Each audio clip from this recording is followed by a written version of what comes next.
Hello friends, ഇന്ന് ഞാൻ വന്നിരിക്കുന്നത് ഒരു സിമ്പിൾ റെസിപ്പി ആയിട്ടാണ്. പെട്ടെന്ന് തന്നെ നമുക്ക് തയ്യാറാക്കാം. ഓട്സ് കൊണ്ടാണ് നമ്മളിത് തയ്യാറാക്കുന്നത്. അപ്പോൾ ഓട്സ് കൊണ്ട് ഉണ്ടാക്കിയ ഒരു പൊടിയാണ്. ഇതിൽ കുറഞ്ഞ ചേരുവകൾ മാത്രമേ ഉള്ളൂ. അപ്പോൾ കുട്ടികൾക്കൊക്കെ കൊടുക്കാൻ പറ്റും. അപ്പോൾ എങ്ങനെയാണ് ഇത് തയ്യാറാക്കുന്നത് നോക്കാം. അതിന് വേണ്ടിയിട്ട് ഒരു പാൻ എടുക്കുക. പാൻ നന്നായി ചൂടായതിന് ശേഷം അതിലേക്ക് 1 കപ്പ് ഓട്സ് ആഡ് ചെയ്ത് കൊടുക്കുക. എന്നിട്ട് നന്നായിട്ടൊന്ന് നമുക്ക് ചൂടാക്കിയെടുക്കാം. ഇതിൻ്റെ കളറൊന്ന് മാറുന്നത് വരെ നമുക്ക് ചൂടാക്കിയെടുത്താൽ മതിയാകും. ലോ ഫ്ലെയിമിലിട്ടിട്ട് വേണം നമ്മളിത് ചൂടാക്കിയെടുക്കാനായിട്ട്. ഇപ്പം ഏകദേശം നമ്മുടെ ഓട്സൊക്കെ നന്നായിട്ടൊന്ന് ചൂടായിട്ടുണ്ട്. ഇനി നമുക്ക് ഇതൊരു പാത്രത്തിലോട്ട് മാറ്റി വെക്കാം. ഓട്സ് ഞാൻ മറ്റൊരു പാത്രത്തിലേക്ക് മാറ്റി വെച്ചിട്ടുണ്ട്. ഇനി അതിലേക്ക് നമുക്ക് കുറച്ച് കടല ആഡ് ചെയ്ത് കൊടുക്കാം.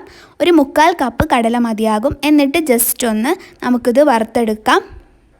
ഇനി നമുക്ക് ഓട്സ് എടുക്കുക. എന്നിട്ട് നമ്മൾ കടലൻ്റെ തൊലിയൊക്കെ കളഞ്ഞതിന് ശേഷം അതും കൂടി ഒരു മിക്സീൻ്റെ ജാറിലേക്ക് ഇട്ടിട്ട് അടിച്ചെടുക്കാം. ഞാൻ ഫസ്റ്റ് ബാച്ച് അടിച്ചെടുക്കുന്നത് എടുക്കാൻ മറന്നു വീഡിയോ. അപ്പോൾ സെക്കൻഡ് ബാച്ചാണിത്. 2 ബാച്ചായിട്ടാണ് ഞാൻ അടിച്ചെടുത്തത്. പിന്നെ 2 ഏലക്കായും കൂടി ആഡ് ചെയ്ത് കൊടുക്കുക. എന്നിട്ട് നമുക്കിത് നന്നായിട്ടൊന്ന് പൊടിച്ചെടുക്കാം. അപ്പോൾ ഞാൻ നേരത്തെ പൊടിച്ചെടുത്തതാണിത്. ഇനി ഇതിലേക്ക് തന്നെ നമുക്ക് ബാക്കിയുള്ളതും കൂടിയും ആഡ് ചെയ്ത് കൊടുക്കാം. ഇനി നമുക്ക് ഇതിലേക്ക് ശർക്കര ആഡ് ചെയ്തിട്ടൊന്ന് പൊടിച്ചെടുക്കാം. അപ്പം ടോട്ടൽ 1/2 കപ്പ് ശർക്കരയാണ് നമുക്ക് ആവശ്യമായിട്ടുള്ളത്.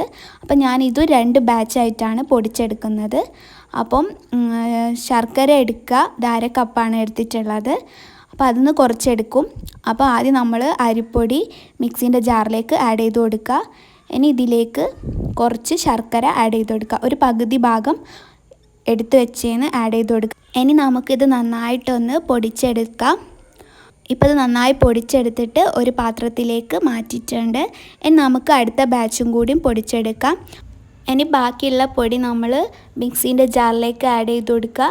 എന്നിട്ട് ബാക്കിയുള്ള ശർക്കരയും കൂടി ആഡ് ചെയ്തിട്ട് നന്നായിട്ട് നമുക്ക് പൊടിച്ചെടുക്കാം. ഇപ്പം നമ്മൾ മുഴുവനായിട്ടും പൊടിച്ചെടുത്തിട്ടുണ്ട്. അപ്പോൾ സൂപ്പറായിട്ടുള്ള ഓട്സ് കൊണ്ട് ഉണ്ടാക്കിയ പൊടി തയ്യാറായി. വളരെ ഈസിയാണ്, നല്ല ടേസ്റ്റുമാണ്.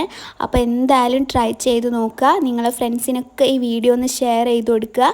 പിന്നെ എൻ്റെ ചാനൽ സബ്സ്ക്രൈബ് ചെയ്യുക. പ്രീവിയസ് വീഡിയോസൊക്കെ ഒന്ന് കാണുക. അപ്പോൾ താങ്ക്